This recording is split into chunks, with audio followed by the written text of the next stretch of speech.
Bueno, este es otro de los presupuestos de la responsabilidad. Ya analizamos dos, que son la antijuricidad, y analizamos también el tema de la imputabilidad la clase pasada. Ahora vamos a analizar este presupuesto, que es el de la relación causal o relación de causalidad, y nos queda una unidad más, que es la 6, que es el presupuesto más importante de la responsabilidad, que es el daño. Bueno, el tema de lo que es el tema de la relación de causalidad como presupuesto de la responsabilidad, sin lugar a duda de que es el presupuesto más complejo. Es un presupuesto complejo tanto del punto de vista práctico como del punto de vista teórico.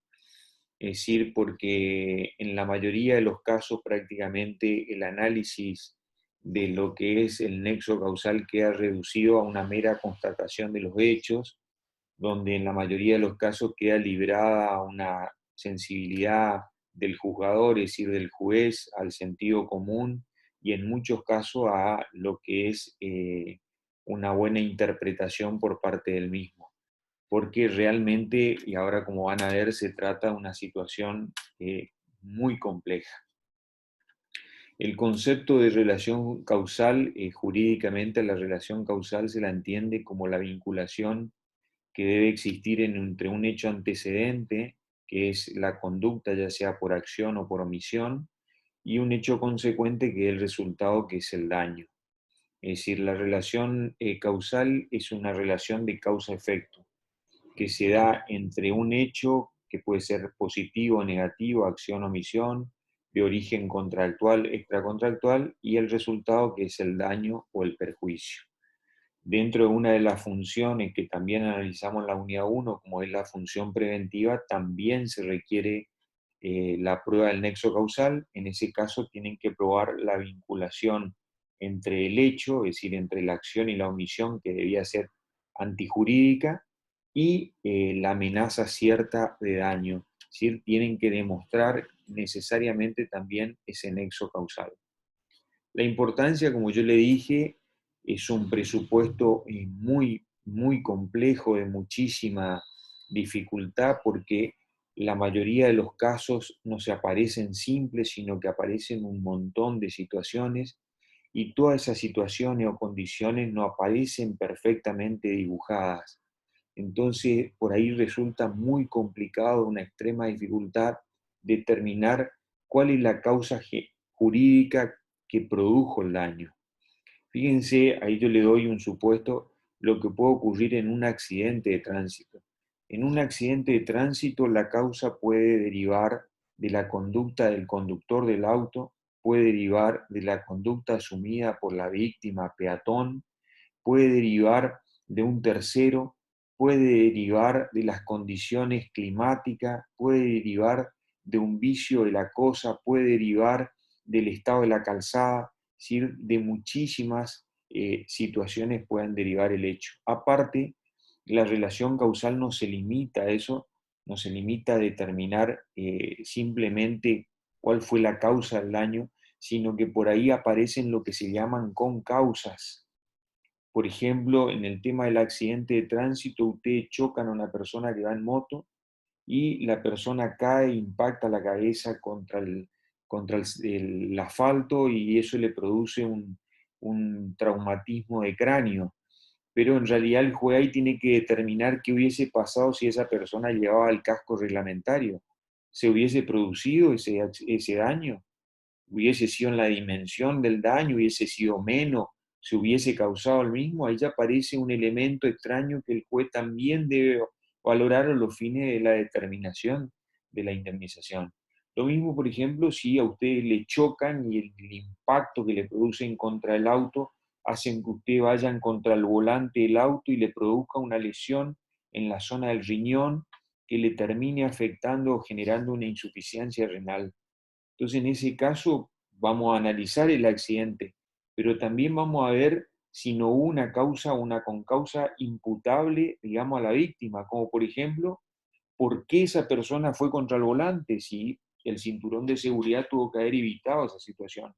¿qué pasó con el airbag? ¿Por qué no se activó el mismo si un desperfecto mecánico? Es decir, aparecen un montón de situaciones que tienen que ser valoradas a los fines de determinar realmente quién es el responsable del daño o determinar las responsabilidades del mismo a los fines de distribuir el grado de responsabilidad de cada uno en el hecho. Por eso es que es un presupuesto realmente muy complejo. Como le dije, dentro de lo que es la serie causal aparece una serie indeterminada de sucesos que en un momento determinado el juzgador, el juez debe cortar a los fines de lo que es el análisis de la causa jurídica. Por eso hay un prestigioso autor que yo le cito ahí, que el doctor Isidoro Goldenberg, es un autor que ha estudiado mucho el tema de la relación de causalidad en la responsabilidad civil, y él dice que el jurista en un momento determinado debe recortar esa serie indeterminada de condiciones. ¿A los fines de qué? De determinar la causalidad jurídica. Si el tema de la serie indeterminada debe quedar librado a la filosofía, a la metafísica, a la antropología, que traten de determinar cuál es la causa de la causa. Al derecho no. En el derecho se responde únicamente por aquellas causas que resultan previsibles al sujeto. Ahí inclusive el doctor Goldenberg le cita un fragmento de una canción, que es la canción de Waterloo, que pone lo que en evidencia esta serie indeterminada de sucesos que pueden darse en un hecho. Dice, a causa de un clavo la herradura se perdió, a causa de la herradura el caballo se perdió, a causa del caballo el jinete se perdió, a causa del jinete el mensaje se perdió, a causa del mensaje la batalla se perdió, a causa de la batalla la guerra se perdió, a causa de la guerra el imperio se perdió, en consecuencia, a causa de un clavo el imperio se perdió. Esa es una serie indeterminada de sucesos que a los fines de la causalidad jurídica no interesa, digamos. Es decir, el juzgador en un momento determinado debe cortar esa serie indeterminada de sucesos a los fines de determinar lo que es la causalidad jurídica. Es decir, la ley solamente puede disponer que un sujeto responda hasta donde el curso natural de las cosas hace que ese hecho sea previsible. De otra manera sería extender las consecuencias hasta el infinito. La doble función que persigue el tema de la relación de causalidad son dos. Primero, determina con rigor científico quién es el autor del daño, es decir, determina la autoría. Por eso es que algunos dicen que inclusive uno cuando comienza a analizar los presupuestos de la responsabilidad, el primer presupuesto que tiene que comenzar a analizar es la relación causal, porque es el que te determina con rigor científico saber quién es el autor del daño y a ese sujeto imputarle la responsabilidad.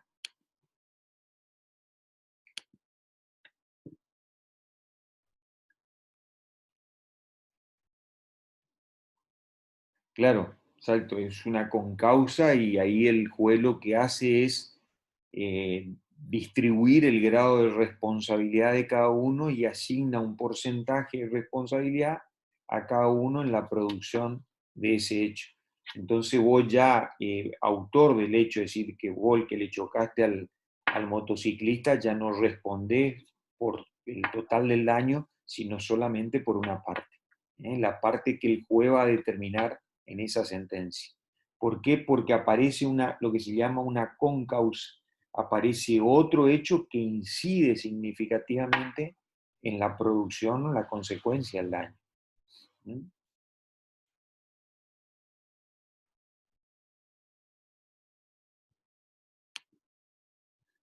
Y sí, supuestamente llegar hasta ahí, es decir, es absolutamente imposible eso, llegar, eso es lo que se llama causalidad material. Si la causalidad material lo que toma en cuenta son todas las condiciones que aparecen dentro de lo que es esta secuencia de, de hechos, digamos. Pero a los fines de la causalidad jurídica a nosotros no nos interesa esa serie indeterminada de sucesos. sino que llega un momento determinado que el juez corta eso y determina hasta dónde alcanza. Ahora le voy a explicar eso para que entiendan bien. Bueno, la doble función de la relación de causalidad, lo primero, lo que le dije, determina con rigor científico quién es el autor del hecho, es decir, la autoría del daño. Por eso es que le decía también que los juristas dicen de que este debe ser el primer presupuesto que debe analizarse, porque determina quién es el autor y a partir de eso vos sabés a quién le tenés que imputar el hecho. Y lo otro que hace la relación causal es determina también los parámetros objetivos de lo que es la determinación o la cuantificación de la indemnización. ¿Por qué? Porque lo que hace es determinar hasta dónde alcanzan las consecuencias por las que ese sujeto debe responder. ¿Eh? Bueno, el tema de las teorías, hay varias teorías que han tratado de desentrañar lo que es el tema de la relación de causalidad, la teoría de la condictio sine qua non o consecuencia, la teoría de la condictio sine qua non o equivalencia a las condiciones, que justamente esta es la que analiza absolutamente todas las consecuencias, todas las causas, porque dice que la falta de solamente una de esas causas ya hubiese sido determinante para que el hecho no suceda. Pero es extender demasiado, digamos, las consecuencias de la reparación en un hecho. Después está la teoría de la causa próxima, la teoría de la causa eficiente y la teoría de la causalidad adecuada. Esta teoría de la causalidad adecuada es la teoría que es adoptada por nuestro código, ya era adoptada de manera implícita por el código original de Vélez-Sarsfield, después fue incorporada expresamente con la reforma a la 17711 en la parte final del artículo 906, que decía que en ningún caso se respondían por las consecuencias remotas que no guarden un nexo adecuado de causalidad, y hoy está expresamente reconocido por el artículo 1726 del Código Civil y Comercial, que dice que son reparables aquellas consecuencias dañosas que tienen un nexo adecuado de causalidad con el hecho generador del daño. Esta teoría de la causalidad adecuada primero fue recepcionada por el derecho penal y después fue también aceptada pacíficamente por el derecho civil. Es la teoría que mayor adhesión tiene y es la teoría que está receptada por nuestro Código Civil y Comercial. Esta teoría lo que hace es primero diferenciar lo que es causa de condición. Dice que hay una relación de género-especie. La condición es el género y la causa la especie. Y es una especie ya bien determinada, calificada y con la eficacia como para producir un resultado determinado. Es decir, es la causa idónea que según el curso ordinario y natural de las cosas es susceptible de producir un daño o un perjuicio. ¿Cómo se determina cuál es la causa idónea para producir un resultado determinado? Lo determina el juez y lo determina a través de un juicio de valor que él los realiza ex post facto. Es decir, él hace un juicio retrospectivo, se retrotrae a la situación. Esto es lo que algunos autores también llaman, ustedes van a ver en muchos libros, prognosis póstuma. Es decir, él se retrotrae, es decir, se abstrae totalmente de cómo sucedieron los hechos. Y lo que realiza es un análisis retrospectivo. ¿Eh? Y él determina si ese hecho es realmente idóneo para producir un resultado determinado según el curso ordinario y natural de las cosas. Y en esto también se tiene en cuenta lo que es la previsibilidad de la gente, es decir, las condiciones personales, si ese agente es un profesional, una persona experimentada, que de alguna manera puede llegar a prever ese tipo de situación. Entonces lo que él toma es como digamos, la conducta de un hombre diligente, de un hombre medio, cómo hubiese actuado ante esa situación, si hubiese previsto o no esa situación, y ese tipo de situaciones es lo que le permite al juez determinar si efectivamente existe o no relación causal. Por ejemplo, un arma de fuego es, sin lugar a duda, una causa idónea para producir la muerte o la lesión de una persona. El tema del impacto que ustedes puedan llegar a sufrir a raíz de un accidente de tránsito por un auto o por un colectivo, también es una causa idónea para producir la muerte o la lesión de una persona.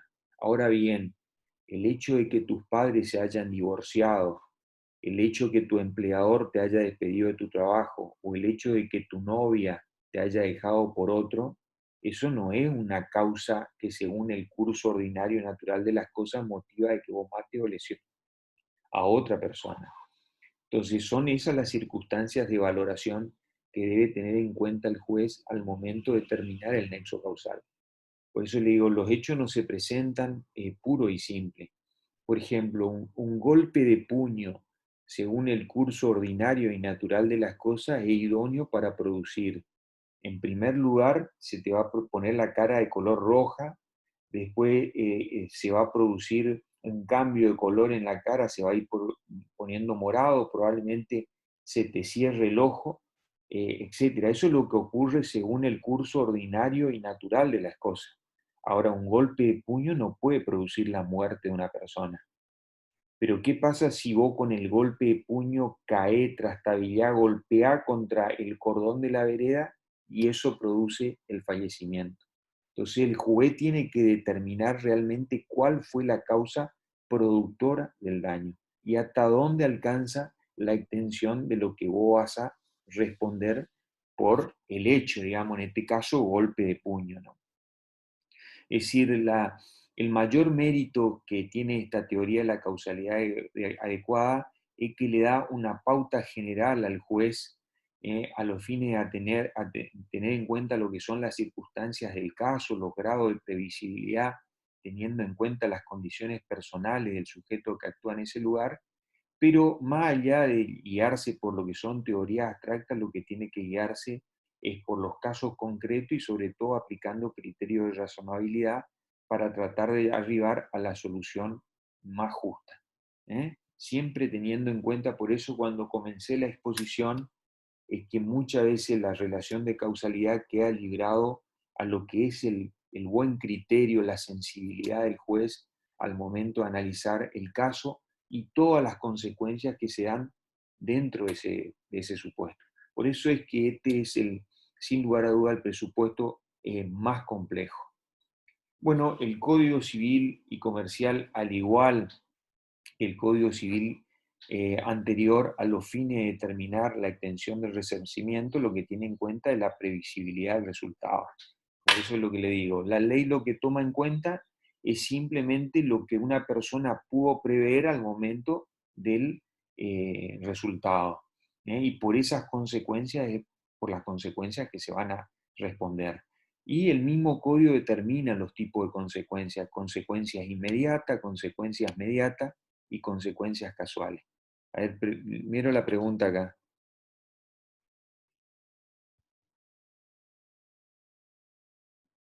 Sí, por eso, el mismo caso que estamos analizando. Difícilmente un golpe de puño pueda causar la muerte de una persona. Seguramente la muerte causó otra situación. Por ejemplo, lo que vos decís, esa persona probablemente murió no del golpe de puño, sino del tumor que tenía en la cabeza. O lo mismo, un golpe de puño por ahí que vos le pegás a una persona que es enferma cardíaca y resulta que la persona muere y le da un infarto y muere. No muere tu golpe de puño, muere el infarto producto de la deficiencia cardíaca que tenía esa persona. Entonces, lo que el juez tiene que determinar es realmente cuál es la verdadera causa idónea para producir un resultado determinado. Él no analiza el caso concreto, porque el caso concreto, ¿cuál es? El caso concreto de golpe, puño, muerte. Ese es el caso concreto. No, él no analiza el caso concreto. Él se retrotrae el hecho, hace un análisis retrospectivo en abstracto. Y lo primero que se va a preguntar, ¿un golpe de puño es idóneo para producir un resultado de muerte? No. Entonces ahí va a entrar a indagar cuáles fueron realmente las causas que arribaron o desembocaron en esa consecuencia. Entonces también determina cuál va a ser el alcance de tu responsabilidad frente a ese hecho. ¿Estamos? Así se analiza el nexo causal. Bueno, fíjense lo que le decía las consecuencias. Fíjense lo del tema de un hecho. Es decir, un hecho, por ejemplo, del punto de vista, lo que dijimos, material, genera un sinnúmero de condiciones, un sinnúmero de consecuencias. Por ejemplo, un accidente de tránsito que provoca la lesión de una persona. Y esa lesión genera en esa persona una incapacidad transitoria para poder desempeñar distintos tipos de actividades. Bueno, a raíz de ese hecho, esta persona tiene que ser sometida a una intervención quirúrgica, después tiene que realizar un postoperatorio, tiene que someterse a tratamientos médicos, con todos los gastos que genera este tipo de situación. A su vez, el lesionado tuvo, digamos, un cierto tiempo que no pudo desplegar ningún tipo de actividad, por lo tanto no pudo ir a su trabajo y eso le generó un lucro cesante. A su vez, esta incapacidad sufrida por esta persona le generó un importante trastorno a esa persona y a todos sus familiares. A raíz de esta incapacidad que sufre esta persona, la hija de él que se estaba por contraer matrimonio tuvo que suspender su boda, con todo lo que significa eso, ya la organización de una boda terminada, pago de los catering, del lugar, del salón, tuvo que dejar sin efecto la boda por el problema que tuvo su papá. El hijo mayor de esta persona estaba por viajar al exterior y tuvo que suspender el viaje. En ese viaje él iba a obtener un título de posgrado y ese título de posgrado a él le generaba una enorme expectativa para poder a, entrar en lo que era la asesoría jurídica de una importante empresa de nuestro país.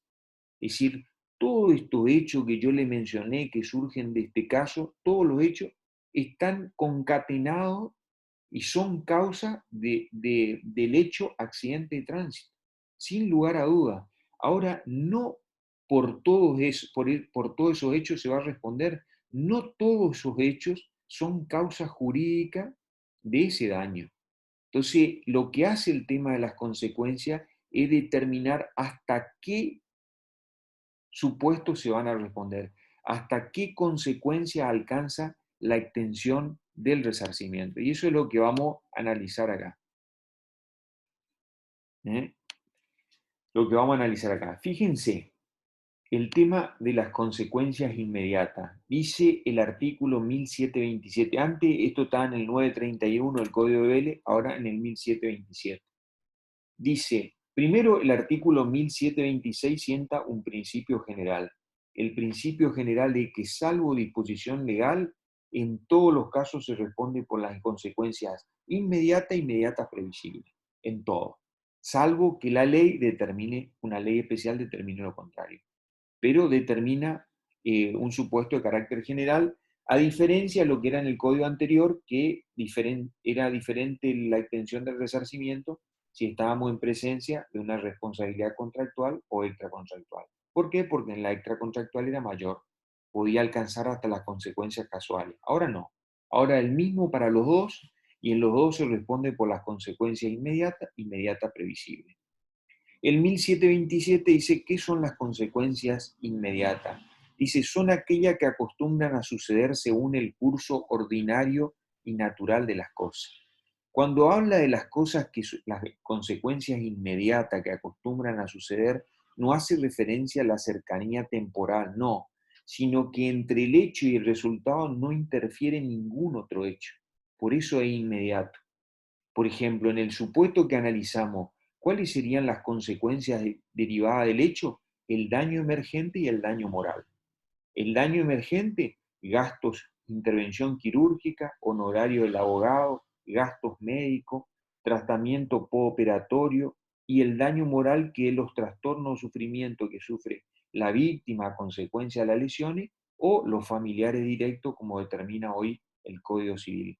Eso sería consecuencia inmediata. ¿Cuál es la consecuencia inmediata? Es aquella que resulta de la conexión de un hecho con un acontecimiento distinto.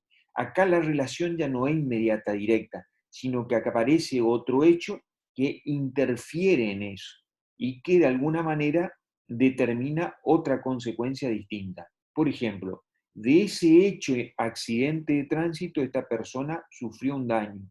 Y a raíz de ese daño, esa persona sufrió una incapacidad.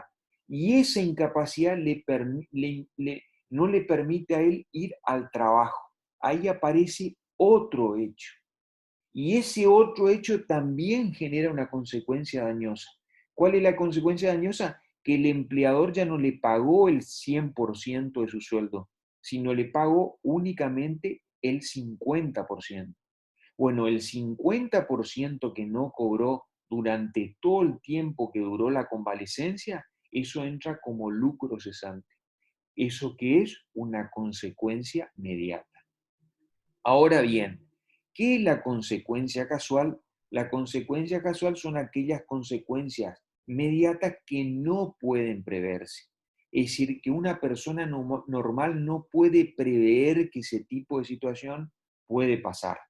Por ejemplo, en este caso, ¿qué sería una consecuencia casual? El hecho de la suspensión de la boda de la hija, que la hija se estaba por casar justamente en ese momento en el que ocurrió el suceso, el accidente de tránsito, todos los gastos que demanda la suspensión de la boda, volver a organizar una nueva, etcétera. Tampoco entra el tema de que el hijo no haya podido obtener el curso de posgrado y la pérdida de la chance de poder haber accedido a la asesoría notarial de una importante empresa. Eso no entra dentro de la extensión porque esas son consecuencias casuales que no son previsibles para nadie. Entonces eso no entra dentro de lo que es la extensión del resarcimiento. Es decir, claramente determina el código cuál es el alcance de la extensión del resarcimiento. Y por otro lado tienen lo que se llama la previsibilidad contractual, que acá sí hay una diferencia entre lo que es el incumplimiento contractual culposo y doloso. Bueno, el artículo 1728 hace referencia a lo que tiene que ver con el tema de la extensión del resarcimiento en el incumplimiento contractual. Se mide de una manera distinta al extracontractual y aparte no entra a jugar lo que es la teoría de la causalidad adecuada, porque en el tema del incumplimiento contractual lo que se tiene en cuenta es lo que las partes previeron o pudieron prever al momento de la celebración del contrato. Es decir, aquello que las partes pudieron contemplar o prever al momento de la celebración del contrato, es decir, lo que ellos pudieron suponer de que ante el incumplimiento de ese contrato, qué tipo de daño podía llegar a generar. Bueno, este artículo 1728 resulta únicamente aplicable al tema del incumplimiento contractual, a ese supuesto. Segundo, únicamente se aplican a los contratos paritarios, es decir, aquellos contratos donde existe una situación de equiparación jurídica entre las dos partes, donde se puede aplicar lo que es el principio de la autonomía de la voluntad. Este supuesto de previsibilidad contractual no se aplica a los contratos de adhesión o contratos de impuestos. No se aplican a la relación de consumo, ni tampoco se aplica a la relación de los contratos profesionales, donde hay una relación de desigualdad entre las partes, donde uno sabe mucho, médico, y el paciente sabe nada, donde el abogado sabe mucho y el cliente no sabe nada. Entonces, este tipo de previsibilidad no se aplica a este tipo de contratos. La otra particularidad es que cuando media dolo, cuando hay dolo, que en el dolo, en el incumplimiento de la obligación, no implica la intención de ocasionar un daño, sino simplemente el incumplimiento deliberado. Ese incumplimiento deliberado con total indiferencia de los daños que pueda sufrir una persona genera un dolo en el incumplimiento contractual.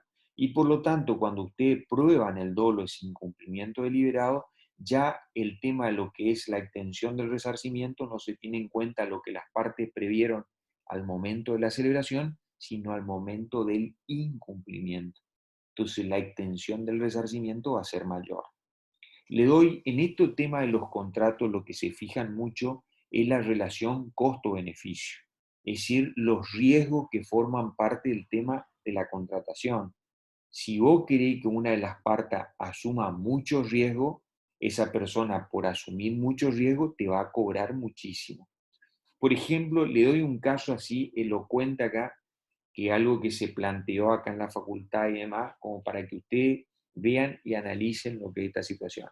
Cuando se da el tema de la pandemia, cuando se da el tema de la pandemia y donde las universidades necesariamente tenían que decidir si iban a continuar o no con el dictado de las clases, como por ejemplo la UBA suspendió el dictado de las clases y dijo que las clases recién se van a iniciar después del segundo semestre en principio. Bueno, la UNE y sobre todo la Facultad de Derecho dijo no, nosotros vamos a seguir con el dictado de las clases y lo que vamos a utilizar es una herramienta virtual. Bueno, ¿qué herramienta virtual nosotros tenemos a disposición para utilizar? Y bueno, señor decano, hay una muy buena que es el Zoom. Y bueno, contratemos el Zoom. El Zoom es gratuito, pero en el Zoom gratuito solamente tenemos 40 minutos, se corta cada rato, la conectividad no es muy buena. ¿Por qué no contratamos un sistema premium? Bueno, vamos a contratar el sistema premium, que es un sistema costoso. Ahora, cuando contratamos el sistema premium, nos dan todas las características. Por ejemplo, no nos explicaron de que a través de la plataforma Zoom, por ahí se puede, digamos, a través de lo que es estos hackers, hackear la información que una persona tiene dentro de la computadora o dentro del celular. Probablemente si nos informaban y yo le decía, yo quiero que vos te hagas responsable si por ahí me hackean el tema de lo que es mi celular y entran a las cuentas que yo tengo y eso me genera un perjuicio económico. ¿Qué le va a decir el dueño de la plataforma Zoom? No tengo ningún problema, yo me puedo llegar a ser responsable de eso, pero el costo es otro. Entonces, entonces el decano le dice, no, no, ¿sabe qué? Vamos a dejarlo no así, que sea la plataforma premium, pero sin asumir esos tipos de riesgos. Eso es lo que las partes previeron al momento de la contratación. Ergo, un hacker entra a la cuenta del doctor Clapp, le trae plata de sus cuentas. ¿Yo qué voy a hacer? Yo voy a accionar por daño y perjuicio porque me generó esto un perjuicio.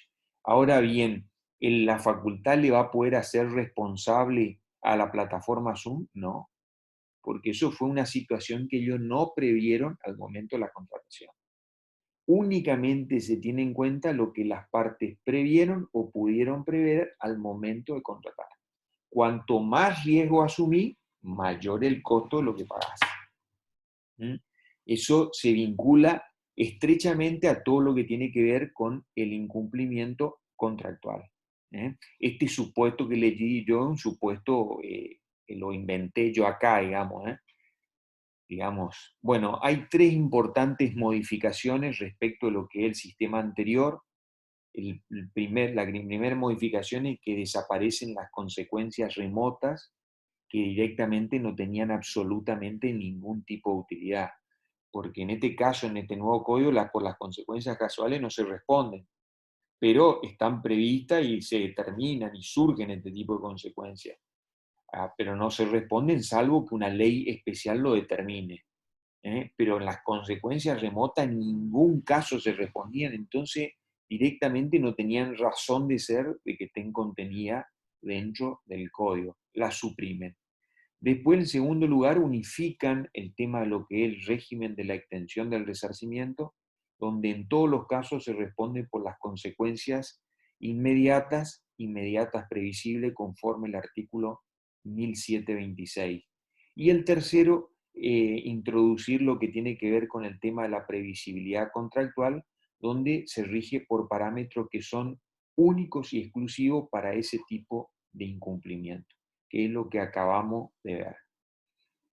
Y el último tema de la relación causal, un tema sumamente interesante y muy importante, el tema de la prueba.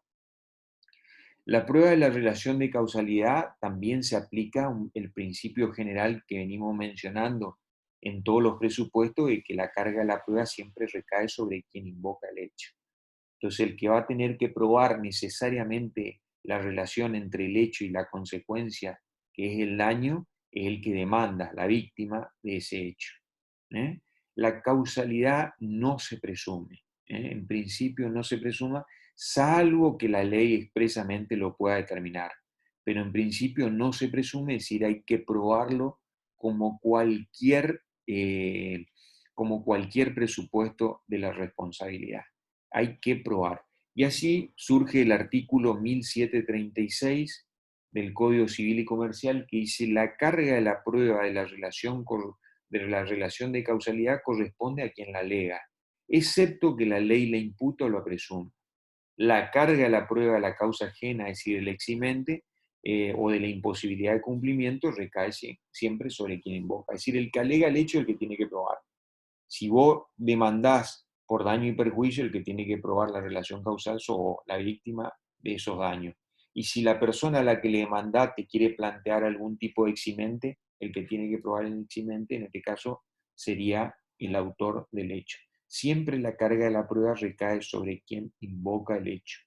Bueno, en los últimos tiempos, sobre todo en situaciones muy complejas o muy difíciles de solucionar, los jueces han comenzado a temperar o aligerar lo que es el excesivo rigor fiscal no, perdón, el excesivo rigor formal en cuanto al tema de lo que es la prueba, justamente a los fines de que el derecho de las víctimas no se torne ilusorio, de que efectivamente se resarzan aquellos daños que son injustos. Y así se han comenzado a elaborar teoría de la misma manera que en materia de culpa, como vimos, se comenzaron a elaborar lo que eran las teorías de las cargas dinámicas de la prueba.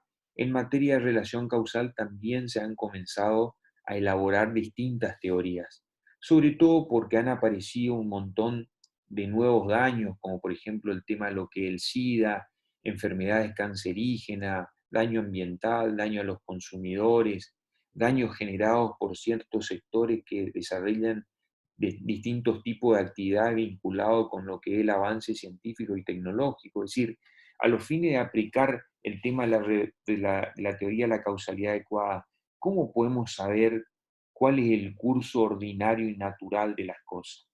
Entonces, en muchas de estas situaciones uno tiene que recurrir a muchas veces a presunciones o a otro tipo de regla como para atemperar lo que es la prueba de la relación causal. Por eso vuelvo a decir, en muchos casos queda sujeto a lo que es el prudente criterio o arbitrio judicial. Se han dado distintas soluciones, distintas teorías. Una de esas ha sido esta, el de la causalidad virtual, que esta teoría lo que concede, digamos, a la víctima no es una reparación integral del daño, sino una reparación parcial. Y una reparación parcial que procede en virtud de lo que es la pérdida de la chance. ¿eh? Los jueces, justamente ante el temor de en determinadas situaciones dejar sin indemnización a la víctima, le conceden este tipo de reparación. En el derecho comparado, esta teoría fue muy criticada por un prestigioso eh, jurista francés que vino hace mucho tiempo, hace como 15 años, vino a corriente, realmente un lujo, que Chabás, y en nuestro país fue una teoría criticada por un excelente jurista también como el doctor Güeres. Ellos dicen de que en realidad están confundiendo otro presupuesto de la responsabilidad como es el daño, en lo que hace referencia a la pérdida de la chance, con lo que es el tema de la prueba de la relación causal, que es una cosa totalmente distinta. Pero una prestigiosa jurista como es la doctora Kemilmacher de Carlucci, dice que en este tipo de situaciones lo que existe es la existencia de lo que ella llama un daño intermedio donde se flexibiliza todo lo que tiene que ver con el análisis del tema de la relación de causalidad. Y esto generalmente se da en materia de lo que es culpa médica, ya sea por acción o por omisión del médico, donde la pérdida de la chance, la pérdida de la chance de curación o la pérdida de la chance de garantizarle a esa persona una mejor calidad de vida. Por supuesto que en este tipo de indemnizaciones no se puede indemnizar el 100%, porque vos no lo podés hacer responsable al profesional de la muerte, no lo podés hacer responsable al profesional de la lesión, sino que se lo hace responsable de otro tipo de situación que es de, digamos, de haber perdido la chance de curación por una conducta culpable de ese médico o de haber perdido la chance de asegurarle a esa persona una mejor calidad de vida. Si el juez no condena este tipo de resarcimiento, sin lugar a duda que estamos ante presencia de un daño injusto. Un daño injusto que en este caso no es ni la muerte ni la lesión, pero sí las posibilidades de chance de curación. ¿eh? Ahí yo, esta jurista cita un caso que de alguna manera es muy ejemplificativo y muy elocuente de la situación. Un caso real de la Cámara Nacional en lo Civil número D, que es el caso BPI, son los datos de la víctima, contra Rapaport. ¿eh? Que la víctima lo que hace ante un problema que tenía, va a verlo a su médico de cabecera, y el médico de cabecera le manda a hacer un estudio, que era una punción. Se va a hacer un estudio con un anatomopatólogo. El anatomopatólogo hace el dictamen del estudio y dice que esa persona lo que presenta es una fibroadenoma, que es un tumor benigno. Bueno, el médico, en virtud del informe que le hace el anatomopatólogo, le manda un tratamiento eh, para ese tipo de patología, y bueno, la paciente sigue con su vida normal.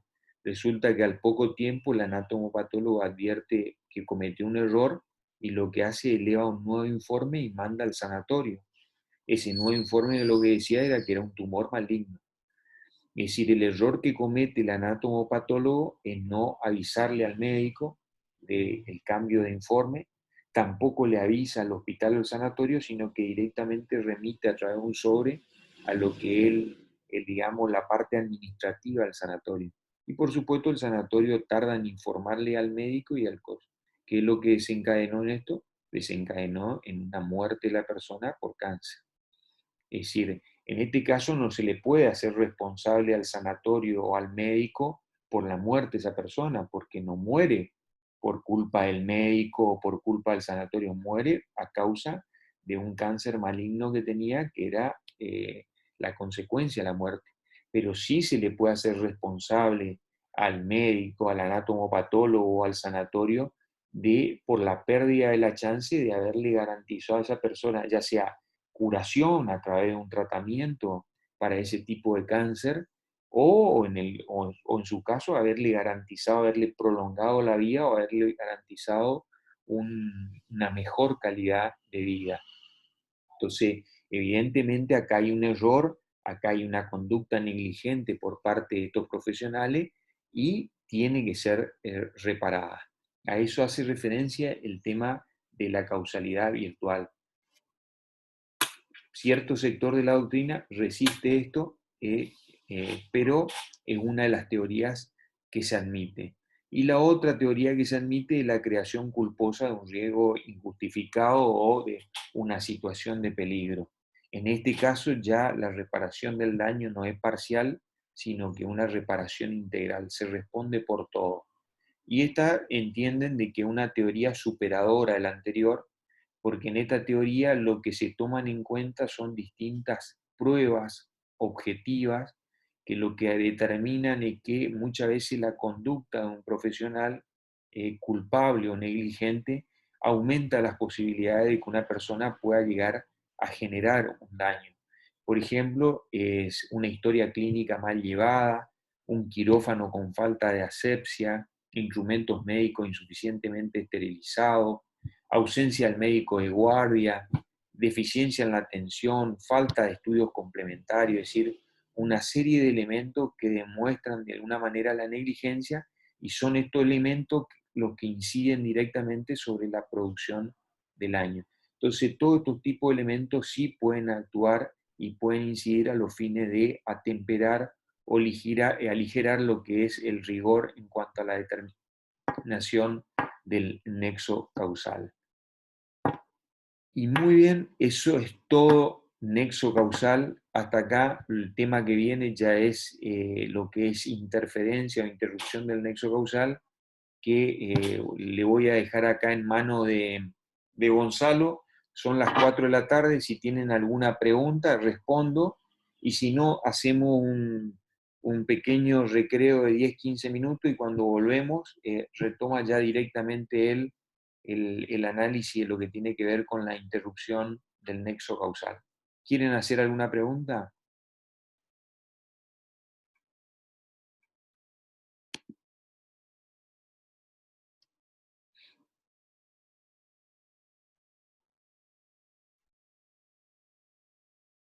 ¿Ninguna? Bueno, perfecto. Hacemos un pequeño descanso de